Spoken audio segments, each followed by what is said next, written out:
자, 피클에 대해서 우리가 알아보겠습니다. 예, 우리 피자 먹을 때 나오는 피클 있죠? 오이를 절인 건가요? 다 같은 단어고요. 그 음식에서 나온 유래된 단어입니다. 그러니까 이제 피클이 우리를 치면 김치 같은 거죠. 이렇게 오이를 이렇게 절여 놓으면 걔가 웬만해서 상하지 않습니다. 그렇죠? 이 피클이라는 거는 파이썬에서 다양한 데이터 타입이 있을 때 걔네들을 예를 들면 리스트나 뭐 튜플이나 뭐 딕셔너리나 셋이나 이런 애들 이런 것들을 파일로 저장할 때 사용하는 기법이에요. 우리가 앞에서 텍스트 파일 저장하는 거 어렵지 않았죠. 근데 이제 그게 이렇게 튜플 리스트 같은 거는 걔를 요 양식 그대로 저장을 해서 그러니까 파이썬이 뭔가 자기만의 표시를 이렇게 이거 이제 리스트잖아요. 이걸 우리가 이제 그냥 그 텍스트 파일, 일반 텍스트 파일로 저장해 놓으면 저장해 놓고 읽어 드릴 때 우리가 이걸 하나하나 다 해석해야 돼요. 이거는 꺽쇠니까 시작하니까 괄호 이거 리스트구나. 그럼 이게 리스트가 요 녀석은 스트링이고 숫자고 스트링이고 뭐 얘는 플로트 포인트 넘버겠구나. 이거 이제 우리가 하나하나 다 코드를 짜줘야 되는데 너무 힘들겠죠. 그죠? 피클이라는 거를 가져다가 쓰면 그냥 파이썬이 알아서 이 리스트를 어떤 자기만의 그 알아볼 수 있는 태그를 붙여서 리스트로 저장을 해놓고요. 피클을 읽어드릴 때 얘네들을 리스트로 자기가 자동으로 해석해서 리스트를 만들어줍니다. 그러니까 굉장히 편해지죠. 자, 그래서 피클을 사용해서 저장된 파일을 원래 데이터 타입으로 자동으로 변환을 파이썬이 자동으로 해주고요. 피클을 쓸 때에는 우리가 read라는 단어 대신에 load 한다라는 단어를 씁니다. 언피클링이라 그러고요. 이제 피클로 저장한 파일을 읽어드리는 거죠. 피클 형식의 파일을 저장할 때에는 dump라는 함수를 씁니다. write 대신에요. 자, 이렇게 되면 파이썬이 지가 알아서 이 피클은 이진 파일이에요. 그래서 얘를 리스트나 셋이나 뭐 집합이나 이런 녀석들을 지가 알아서 이진 형태로 저장을 해주고 읽어드릴 때 지가 알아서 자동으로 리스트, 뭐 셋 그런 형태로 다시 만들어줍니다. 복구를 해줍니다. 자, 그래서 피클은 모듈로 이미 있기 때문에 임포트를 우리가 해와야 됩니다. 요걸 한번 우리가 실습을 한번 해보도록 할게요.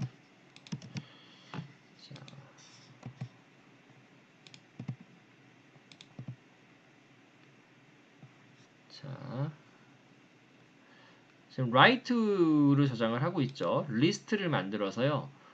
그 리스트를 testpickle.dat라는 파일로 지금 파일을 오픈을 해서 덤프를 쓰죠. 제가 피클에서는 write를 안 쓰고 덤프를 쓴다 그랬잖아요. 이 f라는 그 파일에다가 아까 f를 오픈했죠. my_list라는 요 데이터 타입을 지금 저장을 시키는 겁니다. 지금 보시면 testpickle.dat 파일이 아마 생겼을 거예요. 가볼게요. 우리가 요게 지금 디폴트 디렉토리였죠. 아까까지 없었던 그 파일이 생겼는지 확인을 해볼게요. 예, 맨 밑에 보면 testpickle.dat 파일이 생겼죠. 이게 정말 이진 파일인지 한번 확인해 볼까요? 어떻게 하면 되죠? 이진 파일 확인하는 거. 윈도우에서는 쉽죠. 노트패드에 넣어보면 사람이 읽을 만한 뭐가 정보도 있긴 하지만 기본적으로 깨진 캐릭터들이 있죠. 이 깨진 캐릭터라는 게 이진 파일로 만드는 거고요. 이때 파이썬이 지가 요 정보들이 리스트로 형태로 저장된 거야. 이거 어떻게 복원하면 돼? 하는 것까지 다 정보를 넣어 놓은 겁니다. 그래서 얘를 다음 페이지에서 우리가 언피클링으로 로드하게 되면 파이썬이 지가 알아서 저 파일을 이제 리딩을 해주게 되죠. 덤프를 하고요. 여기서 한번 요 밑에다가 읽는 코드를 한번 넣어볼게요. 다시 오픈을 해서 맞게 읽혀지는지를 한번 보죠. 자, 이렇게 하게 되면 이미 우리가 testpickle.dat라는 파일은 있죠. 이거 동작 이거 실행시키면 어떻게 돌아가는지 우리가 한번 이해를 해볼게요. 자, 이 디렉토리에는 pickle.dat가 분명히 있습니다. 하지만 이 문장이 실행되는 순간 write를 줘서 바이너리 형태로 쓰는 옵션 write를 줘서 F를 오픈하기 때문에 이 안에 들어가 있는 내용은 다 지워집니다. 그죠? 그래서 다 지워지고 대신에 여기 있는 my underbar list 내용을 F에 새로 넣어서 걔를 저장하게 되는 거죠. 여기까지가 끝나는 거죠. 그 다음에 test pickle.dat를 읽죠. 읽는데 문제 없죠. 왜냐하면 존재하니까 파일이 위에서 만들었잖아요. 걔를 load로 읽어서 프린트를 한번 해볼게요. 하게 되면 지금 출력되는 거는 요 부분 때문에 출력이 되는 겁니다. 그죠? 그래서 우리가 리스트를 피클 모듈을 써서 바이너리 파일, 이진 파일로 저장하고 그 이진 파일을 언피클링으로 로드로 읽어드리는 거를 우리 실습을 한 겁니다. 이게 지금 짧은 예제라서 이렇지만요. 여기 뭐 별의별 데이터 타입들을 다 넣어줄 수가 있어요. 그래서 굉장히 편합니다. 실제로 제가 운영하는 정보보호연구실에서는 요즘 빅데이터, 인공지능을 이용한 보안 데이터를 많이 연구를 하고 있는데 그때 이 피크를 굉장히 많이 씁니다. 왜냐하면 보통 악성 코드들이 실행 파일 형태로 저장이 되기 때문에 그거를 가공하고 읽고 뭐 다시 읽어드리고 쓰고 할 때 피클릭을 기본적으로 다 써야 됩니다. 여러분들이 학습을 하셔야 돼요. 나중에 쓸 일이 많아요. 실용적으로요. 자, 실습을 한번 해보겠습니다. 피클을 이용해서 이번에는 사전을 한번 저장해 보는 겁니다. 이거 영어 단어 사전입니다. 웨이버, 권리 포기, 면제, 투이션 웨이버 하면은 뭐 공부를 잘하든지 아니면 좀 가정 형편이 어렵든지 해서 이렇게 수업료를 면제해 주는 걸 우리가 투이션 웨이버라 그래요. 인슈런스, 보험이란 뜻이죠. 자, 피클을 썼고요. W 옵션이니까 mydict.dat가 존재했다면 기존에 내용을 싸그리 지워버리고요. 존재하지 않아도 관계없죠. 그냥 새로운 파일을 만들어 버리는 거죠. 그죠? 그래서 dump를 써서 지금 요 사전을 우리가 dump 시킨 거고요. 그 다음에 사전을 오픈으로 해서 load로 해서 사전의 내용이 잘 나오는지 프린트 해보면 이렇게 사전이 원래대로 잘 복원되는 거를 여러분들이 확인할 수가 있습니다. 자, 문자 인코딩에 대해서 간단하게 좀 설명을 해볼게요. 문자 인코딩은 컴퓨터는 문자 인식이 잘 불가능하니까 변환이 필요하죠. 그래서 문자 집합을 아스키 코드냐, 유니코드냐, 그러니까 사람이 읽을 수 있는 그런 문자 집합인 거죠. 그걸로 이제 바꿔놔서 저장을 하고 뭐 쓰는 거죠. 문자 인코딩은 특정 문자 집합의 문자들을 일정 범위의 정수들로 변환하는 방법이다. 뭐 ASCII, 그다음에 무슨 UTF-8, 뭐 CP949 등이 이제 문자 인코딩에 해당이 됩니다.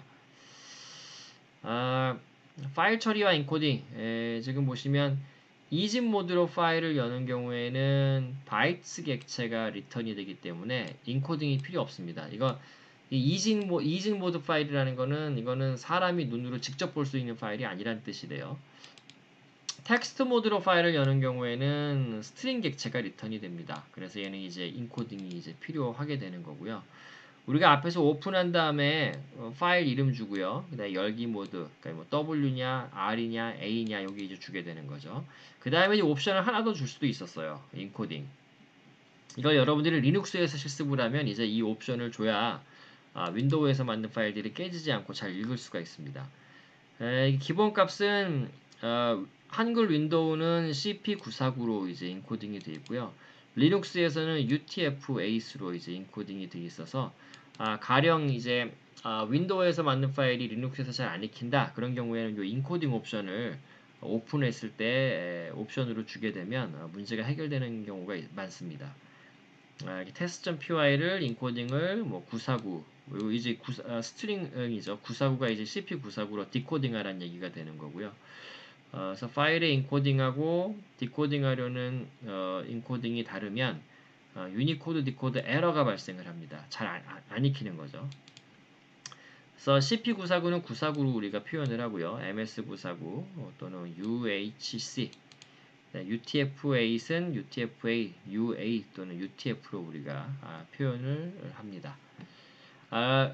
윈도우에서 읽었던 파일이 리눅스에서 안 읽히거나 리눅스 파일이 윈도우에서 잘 안 읽힌다 그럴 경우에는 무조건 요 인코딩을 먼저 옵션을 손을 보시면 대부분의 문제들이 해결되는 것을 알 수가 있습니다. 자, 그 다음에 이제 제가 가장 좋아하는 그 파트예요. 저는 이게 이제 재밌는데 우리가 아까 레미제라블 파일을 올려드렸잖아요. 장발장 파일. 굉장히 긴 소설책이죠. 그 책을 구성하는 단어를 어떤 사람이 이제 연구를 해봤대요. 어떤 단어가 제일 많이 나오나. 여러분들 영어에서 제일 많이 나오는 단어가 뭐 같으세요? 조사해보니 더가 제일 많이 나온답니다. 그럴 것 같죠? 두 번째로 많이 나오는 단어는 of래요. 그 다음에 세 번째가 and랍니다. 그죠? 근데 이제 이 횟수를 세봤겠죠. 가령 장발장에 너가 몇 개 나오냐. 뭐 굉장히 많이 나오겠죠. 그 다음에 장발장에 of란 단어가 몇 개 나오냐. 그거를 쫙 세서 어떤 사람이 조사를 해봤더니 굉장히 흥미로운 특징이 있었다 그래요. 뭐냐 하면 제일 많이 나오는 단어 너가 전체 문서에서 7%가 나왔답니다. 꽤 많이 나온 거죠. 근데 2등인 단어 of는 3.5%래요. 이 3.5라는 게 7에 7 곱하기 2분의 1입니다. 3위인 and는 2.4인데요. 이게 7 곱하기 대략 3분의 1에 해당이 되는 겁니다. 네 번째로 많이 나오는 거는 7 곱하기 4분의 1. 다섯 번째 많이 나오는 거는 7 곱하기 5분의 1. 요런 식의 분포가 발견할 수 있었다 그래요. 되게 재밌죠. 근데 이거를 인구수에도 한번 조사를 해봤대요. 어떤 사람이 어느 나라, 예를 들면 미국에서 제일 1번째로 인구가 많은 도시, 제일 인구가 많은 도시죠. 그게 뉴욕이랍니다. 그래서 이 통계 자료가 몇 년도건 좀 오래된 거긴 하지만 뭐 지금도 그렇게 크게 다르진 않을 거예요. 그러면 1등으로 인구가 제일 많은 도시가 뉴욕인데 2등인 도시는 LA네요. 로스앤젤레스. 1등인 도시에 대개 2분의 1 정도 된다고 합니다. 인구가. 세 번째로 인구가 많은 도시는 시카고라는데 1등인 도시인 뉴욕의 3분의 1 정도가 된다 그래요. 정말 좀 숫자가 비슷하죠. 4등인 도시는 휴스턴인데 1등인 도시의 3.8분의 1, 그러니까 대략 4분의 1이죠. 상당히 재밌죠. 이 지프의 법칙이 이제 등장을 하는데 이걸 이제 결국 얘가 의미하는 거는 한쪽에 쏠려 있답니다. 결국은 2080이란 얘기 들어보셨죠, 그죠? 또 이제 뭐 우리 바람직하진 않지만 사회의 어떤 부가 돈이 상위 몇 퍼센트 사람한테 다 쏠려 있다, 뭐 이런 거죠. 인구도 많이 사는 도시에 다 쏠려 있다, 뭐 이게 이제 지프의 법칙을 얘기를 합니다. 상식적으로 알아두셔야 돼요. 우리 컴퓨터 분야에서도 지프의 법칙이 많이 나와요. 예를 들면 네이버나 다음 같은 포털 사이트에 가장 인기 있는 페이지, 거기에 방문자 수가 있을 거 아니에요? 조회수가? 그 숫자도 마찬가지로 지프의 법칙을 따른다 그럽니다. 그러니까 2등인 페이지가 1등인 페이지의 대개 2분의 1, 3등인 페이지가 1등인 페이지 조회수의 3분의 1 이런 식으로 나간다 그래요. 자, 재밌죠? 여러분들이 그래서 코드를 짤 건 무엇이냐? 장발장 텍스트를 올려줬잖아요. 자,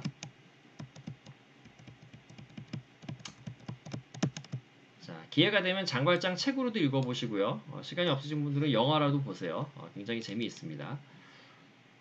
그 프랑스 혁명 당시 어떤 그 사회상 사람들의 어떤 저항 정신 이런 걸 배울 수가 있어요. 자, 이 장발장 레르 미저러블에 있는 단어들 중에 여기서도 아마 1등은 더일 거예요. 그 통계 법칙을 벗어나지 않을 겁니다. 2등은 아마 어부일 거고요. 각 단어가 몇 개 나왔는지를 세는 겁니다. 자, 뭐 이렇게 앞에서 비슷한 거 한번 했었죠. 사전 써가지고 뭐가 몇 번 나오는지 우리 횟수 셌었잖아요. 그거 이제 쓰시면 돼요. 근데 이제 이거는 파일을 읽어드려서 각 단어별로 먼저 파일을 read로 하나의 긴 스트링으로 읽으시고요. 그쵸? 그 다음에 얘를 스플릿으로 쪼개고 있네요. 그쵸? 스플릿으로 쪼개면 엔터나 스페이스나 탭으로 얘네들을 없애면서 쪼개는 거죠. 자, 그러면 이제 그리고 리스트를 얘가 만들어주는 거죠. 그쵸? 그러면은 요 리스트로 받아와서 뭘 해야 될까요? 동일한 단어가 몇 개 나오는지 세야 되겠죠. 그 word count라고 하는 딕셔너리를 하나 만드셔서요. W라는 단어가 이 word count에 존재하지 않는다면, 그러니까 처음 등장한 거죠. 처음 등장한 단어라면 걔는 1로, 첫 번째 등장한 거니까 한 번 본 거니까 1로 세팅하고요. 그렇지 않으면 1씩 증가하면 되는 거죠. 앞에서 했었죠. 자, 근데 한 가지 여기서 이제 좀 우리가 손이 좀 많이 가요. 뭐냐? 예를 들면은 요렇게 우리가 스플릿으로 쪼갰잖아요. 그럼 스플릿으로 쪼개면 이게 더로 쪼개지고요. 타운스, 피플, 콤마로 쪼개지죠. 그죠? 왜냐하면 스플릿은 기본적으로 스페이스바, 탭, 엔터만 쪼개잖아요. 요게 지금 한 단어가 된 거예요. 근데 이제 다른 문장을 내려가다 보면 타운스, 피플이라는 단어가 있겠죠. 그 단어와 타운스, 피플, 콤마는 같은 단어로 해석이 돼야 될 겁니다. 그 얘기는 결국은 콤마가 붙어있는 요 녀석을 콤마를 없애줘야지 우리가 원하는 걸 얻을 수 있다는 거죠. 요것도 마찬가지예요. doors 보시죠. 지금 door 점으로 돼 있을 거예요. 단어가. 우린 이제 점을 없애고 싶겠죠. 자, 그때 이제 어떤 문법을 쓰냐 하면 스트링에서 앞에 나왔던 replace를 쓰시면 돼요. replace 점 콤마 지금 큰 따옴표 2개 바로 붙였죠. 콤마 없애란 얘기입니다. 콤마가 아니라 마침표를 없애라는 뜻이 돼요. 그죠? 그러니까 x라는 스트링이 있으면 x라는 스트링에 있는 점을 없애라 다. 그럼 점을 없앤 스트링이 생길 거 아니에요? 그러면 거기에서 다시 그 스트링을 요번에는 물음표를 없애라. 이걸 계속 붙일 수 있어요. 점, replace, 요번에는 느낌표를 없애라. 이런 식으로. 그러니까 이게 굉장히 쭉 길어질 수 있겠죠. 점, replace, 점, replace, 점, place, 점, replace. 그래서 여러분들이 마음에 들지 않는 특수 문자들을 다 없애시면 됩니다. 이런 것도 없애면 좋겠고요. 그죠? 이런 거, 어퍼스트로피 이런 거 다 없애야 되겠죠. 자, 두 번째. 이 더랑 the랑 문장 중간에 나오는 더, 소문자 the랑 같이 해석해야 돼. 같은 걸로 취급해야 되겠죠. 그러려면 각 스트링들을 우리가 모두 다 대문자로 바꾸든지 모두 다 소문자로 바꾸든지 얘는 지금 다 대문자로 바꾸고 있네요. 그렇게 하고 나서 그 다음에 워드 카운트를 세야 정확하게 카운팅이 될 겁니다. 그쵸? 무슨 얘기인지 알겠죠? 자, 그렇게 여러분들이 한번 코드를 짜보시기 바랍니다. 그래서 장발장에 나오는 가장 많이 나오는 단어가 무엇인지, 두 번째로 많이 나오는 단어, 세 번째로 많이 나오는 단어, 네 번째로 많이 나오는 단어, 한 100개까지 해볼까요? 100번째로 많이 나오는 단어, 더 많이 하셔도 되고요. 그 단어들이 몇 번씩 나오는지 숫자를 세시고 그것들이 정말로 zip distribution과 비슷하게 나오냐를 한번 여러분들이 확인을 해보시면 좋을 것 같습니다. 네, 뭐 숙제라고 되어 있긴 하지만 이걸 숙제로 내지는 않을게요. 두 번째는 자카르드 유사도 계산입니다. 자카르드 인덱스는 우리가 앞에서 자카르드 유사도는 집합 쪽에서 잠깐 나왔었죠. 두 집합이 주어졌을 때 합집합분의 교집합을 하게 되면 0부터 1 사이 사이가 나오고요. 1에 가까운 숫자가 나올수록 두 집합이 많이 비슷하다는 얘기가 됩니다. 여러분들 숙제 내셨죠? 그죠? 중간고사 내차하는 숙제 이런 거 냈잖아요. 그 숙제는 우리 분반이 50명이라고 한다면 50명이 낸 숙제 파일을 여러분들에게 다 나눠 드릴 겁니다. 그래서 여러분들은 그 가장 비슷하게 작성된 숙제를 찾아낼 겁니다. 자카드 유사도를 이용을 해서요. 요거에 대한 자세한 설명은 다 나중에 한 번 더 설명을 드리도록 하겠습니다. 요거 잘 이용하면 결국은 숙제 100개 낸 사람들을 우리는 잡아낼 수가 있게 됩니다.